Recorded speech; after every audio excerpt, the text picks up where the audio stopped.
It's your boy Young Reece, and you're rocking with Unplugged DMV. Welcome to another episode of Unplugged DMV. I am Tania Danae, and today we have Young Reece. How you How are doing? you today? I'm fine, and yourself? I'm good. He's giving me a run for my money today. Okay, everybody. So this is gonna be a good interview. Okay. So let's get started because today is a big day for you, right? You Yes, just ma'am. dropped a single. Yep. Let us know what your single is. It's the one everybody was waiting for. It's called 2 a.m. in Houston. Mhm.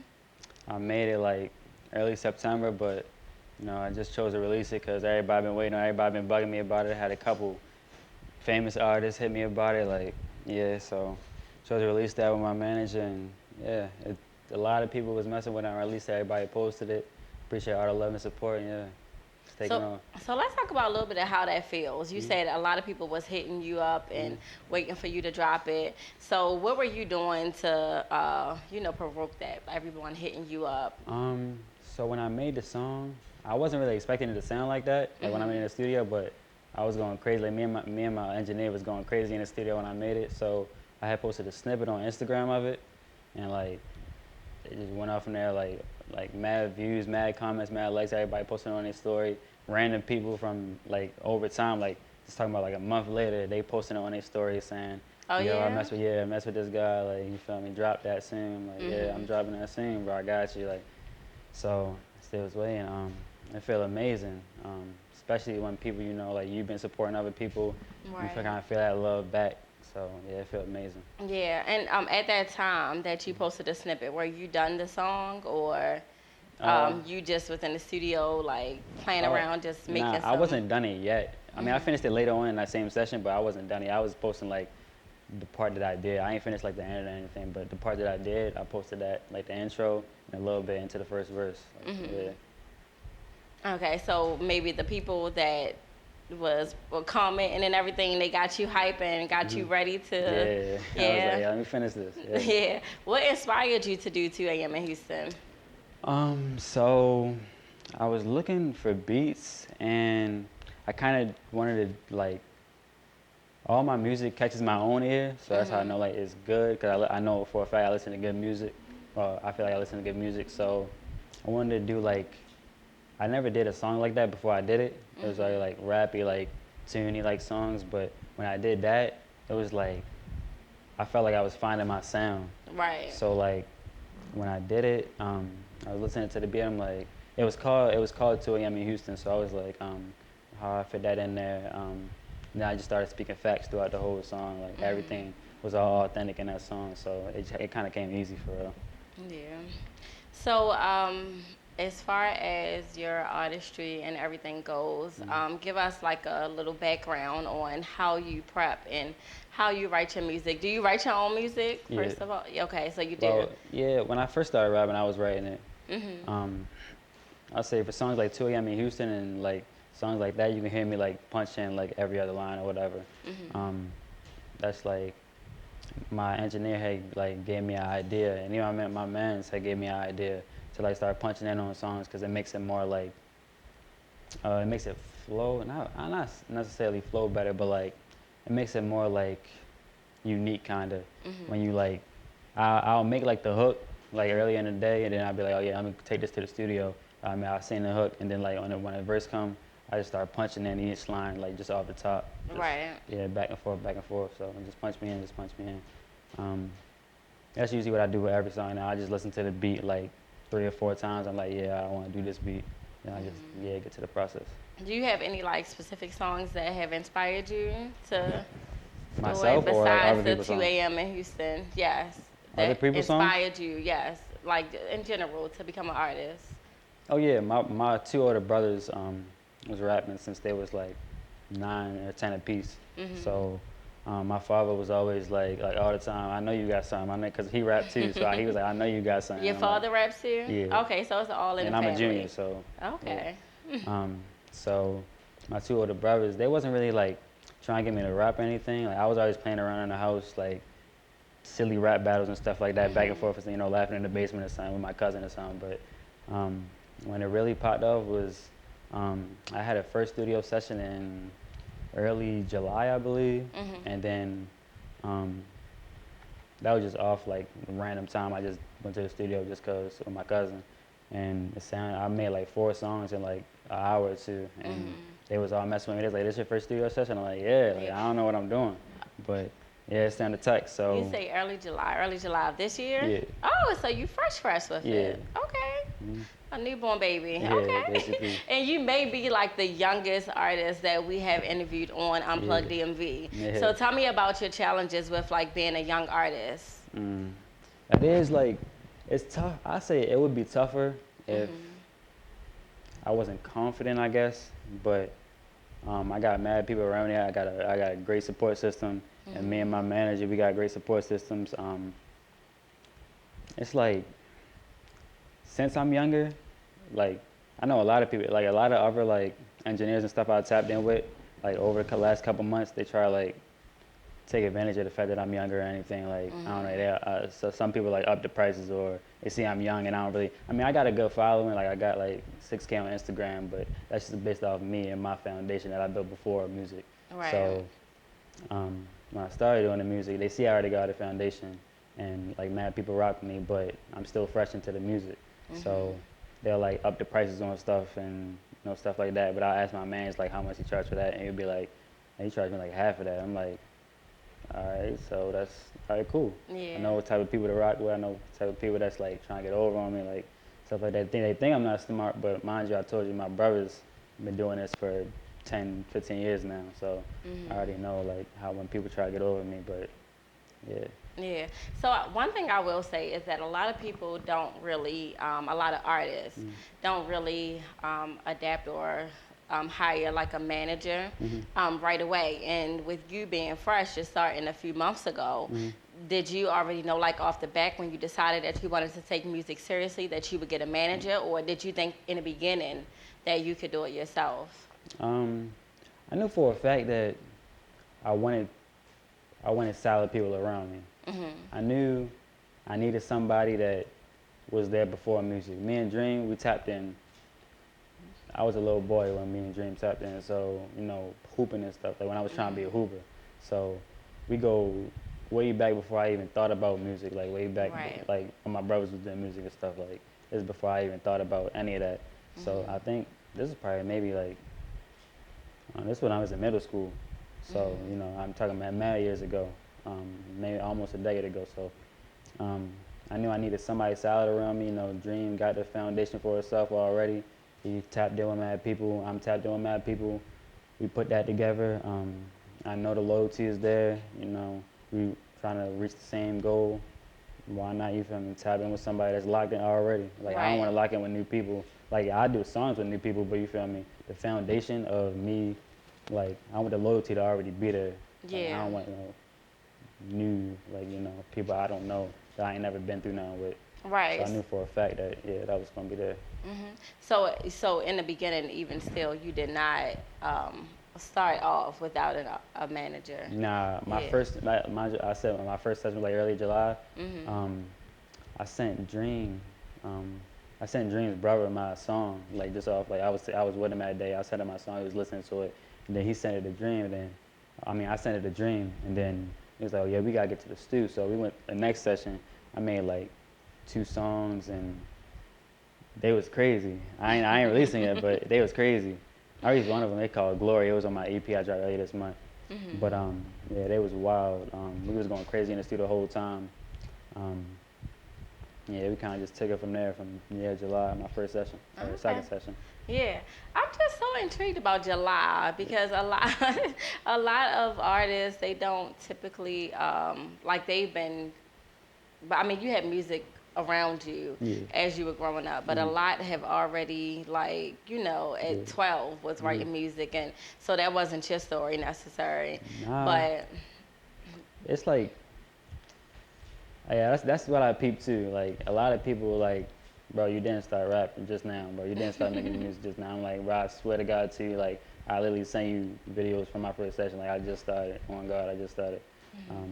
Me and my man Sean, like before, I think it was like maybe August or like I don't know, maybe like early on like May or something like that. I was tapping in with my man Sean. He was in the basement like rapping on apps and stuff like that. So I know I made mad songs with him that like I ain't put out yet, but Yeah. yeah, when he come back, like we gonna do all the songs we did back then. Like we got mad old songs that we didn't do yet. So that's when I started like doing it for fun, I guess. But then when I got to the studio, I noticed I want to take it serious. Yeah. Okay, so besides your family and your brothers, are there any other artists, like celebrity artists, that you may have looked up to, or when you were growing up, were you listening to people like Jay-Z and you know? I never really tapped in with Jay-Z like that. I know he's mad nice. Yeah, I that's know just that. an example. So Yeah. who was your go-to to listen to on a regular? When I was younger, Yes. say my older brother, I was always listening to like, I never got none from him, but I was in my ear since my older brother was always listening to music. Eminem, I always like old Drake. Okay, mad. Eminem is a good one. That's Yeah. not one that we hear too often, but yeah. lyrically, I do Yeah. agree that Eminem is one of the best. Say my father, I was listening to older people like KRS-One. Okay. I forgot who else he listened to, but yeah. Also, like my mother, she listened to old tunes, like always playing the old Beyonce tapes and I don't know, like Monica, people like them. So I kind of got the old soul in me too. Yeah. Um, Do you see yourself collabing with the R&B artists? yeah, I'm trying to collab with you. Okay. What song you want to sing? Let's go. We can talk about that later. Okay, so y'all see it's coming, okay? Song featuring Young Reece and I just got it, yeah, I Tanae. just We got got it. it locked in? I got to talk Okay. with my manager right after this. Okay, so what makes you stand out from any other upcoming artists within the music industry? I do it all. If somebody want me to make a country song, I'll make it. Cause then it's gonna be a banger. Like I really do any type of song, any type of vibe. I got like I only released up now. I only released like 4 songs, but I got like 40 of them. So I'm working on 2 tapes at the moment. Working on a collab tape too. Like, and I'm always trying to work. Like literally, it don't feel like a job to me. It just come easy to me. So every time I go to the studio, I probably make like 3 or 4 songs, and none of they all tech. Like they all. I mean, it's opinionated, but I know like for a fact I was always listening to good music. I be putting everybody on the good music, all that.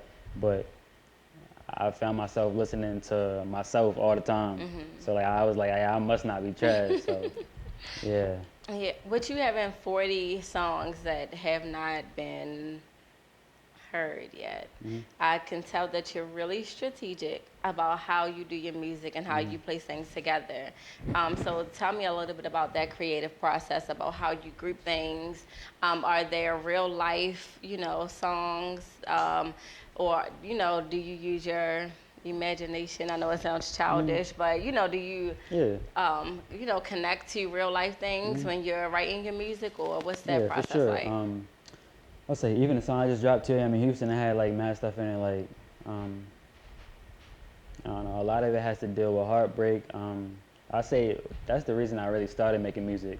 You got your heart broken? No, not that. Oh, I'm like, what's tea? Let's talk about it. I'm saying like I started making music to vent basically Okay. about everything. So like heartbreak was one of them, I guess. Like heartbreak, my whole family situation. I know for a fact my whole situation is unique from a lot of people, especially at my age, coming up. Got mad siblings in the house, my father and mother. I had a mad, like, unique situation. So I speak about that on almost every song, like almost every song. Even like I be manifesting stuff in songs, talking about rollies and stuff like that. You feel me? Like, Yeah, you supposed to got a roll, manifest. but yeah, when I do that, it's gonna be 2-tone. Like and I know it's gonna be. Yeah. But at the end of the day, I definitely had a unique upbringing, and I definitely speak about that in most of my songs. Okay.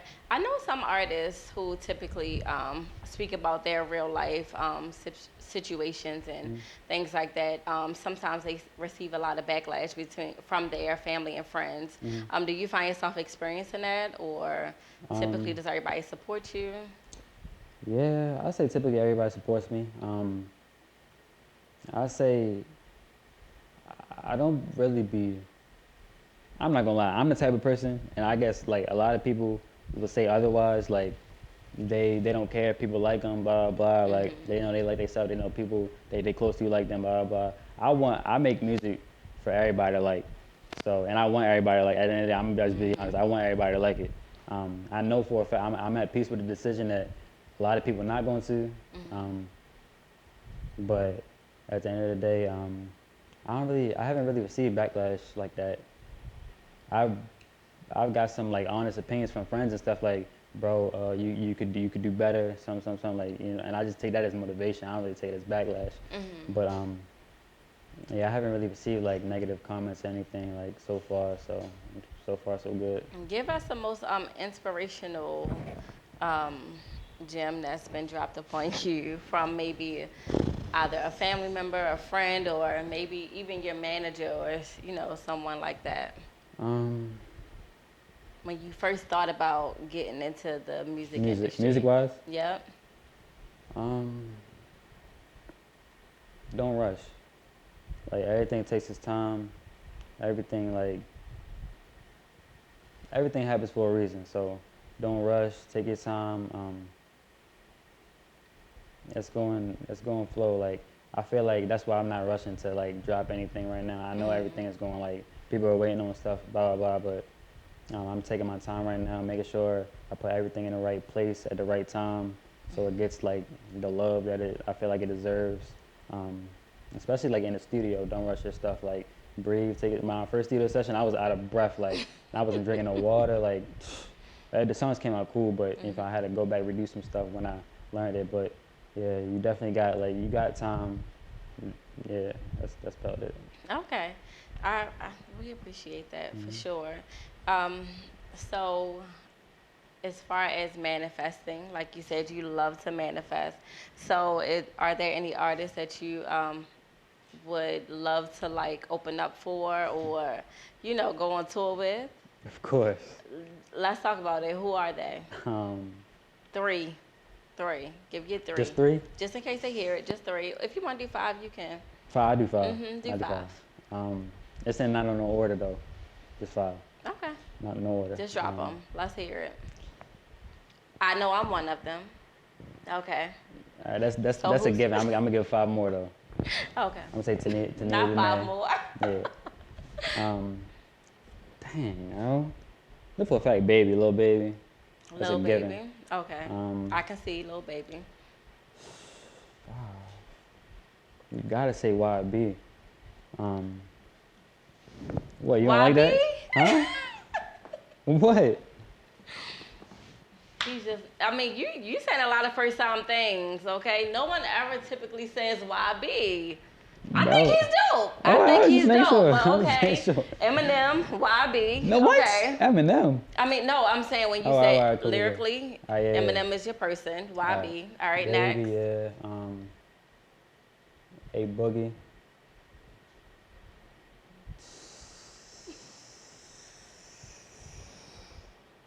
Any early 2000 artists? Of course. I mean, I don't really know if they buzzing now, but like, what? Who you about to say? We didn't have beef this whole entire. Who's not buzzing now? No, I didn't say. I said I didn't know if they was, because I was born in 2000. Like, you feel me? You feel me? Okay. Yeah. So, Keisha Cole. I just like her. I don't want to open for her, but I just like her. You think she cute, don't you? She not ugly. Okay. That's the standard. Okay, give us number 5. Quando Rondo. Who? Quando Rondo. Who's that? You don't know who that is? Sure, I do. That's disrespectful. Okay. You really don't know who that is? No. Give me a song. Give me the song that. Scar from Love. You know who Quando Rondo is, right? Yeah, I heard that song. All right, plenty you got of it. times. You got it. That was nice. You got it. Okay. All right. So the only early 2000 artist that you gave us was Keisha Cole. Monica. Beyonce. What do you want me to say? I'm not. What do you want me to say? Give me a rap artist. Oh, rap artist. All right. Yes. Cool. All right. What's the dude's name with the dreads? Don't you be disrespectful. What? What do you mean, D? What Hold did on, you hold on. Wait. I am just, Wait. I'm astonished Wait. right now. Take a breath. That's Hold on. It's okay. I know it's okay. It's okay. All right, hold Don't up. Who did I used to listen to, bro? I can't think right now. It's okay. I don't remember. You I'll get back to you on that. Yes, get back to us, please. Get back to us, okay?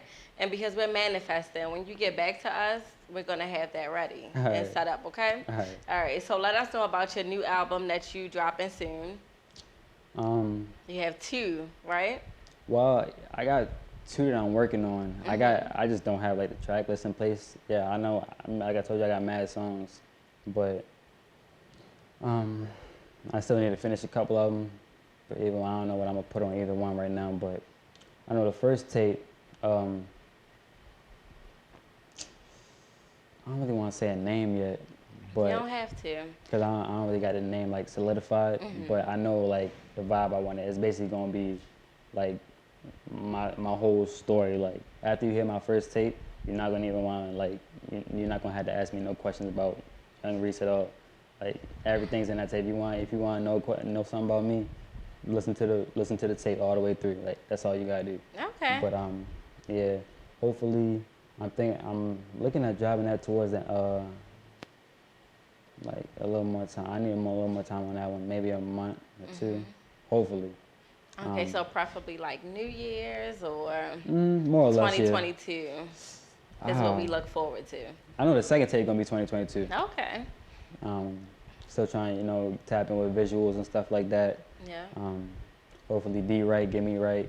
You feel Shout me? out to D Right. Shout out to D Right. But Okay. I think somewhere like a couple 10 songs. Like I told you, all of them bang, all of them so hard. Like I don't gotta tell you that, you gonna hear it. But yeah, hopefully I get Tania Dene in there if she tap in with me. If our manager approves, she will be there. But yeah, the second one is gonna be definitely 2022. Okay. So we know that we have the end of 2021 and beginning of 2022 to look forward to Yung Reece, his new albums, new projects, any performances that you have I coming actually had up? I was invited to my first performance October 1st, the day I dropped my EP.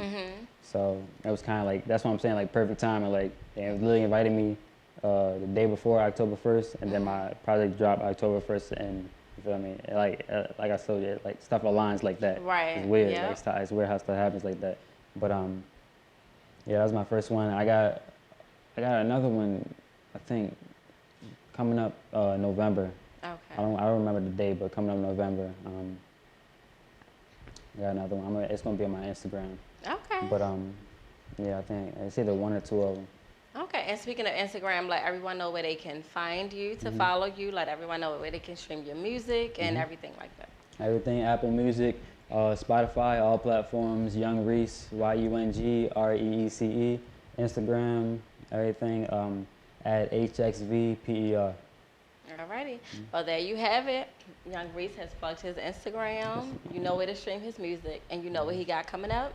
Okay, so next we have a dope performance by Yung Reece. He will be performing, what's the name of the song? Blood on My Diamonds. Blood on My Diamonds. Let's get it. Yes, ma'am.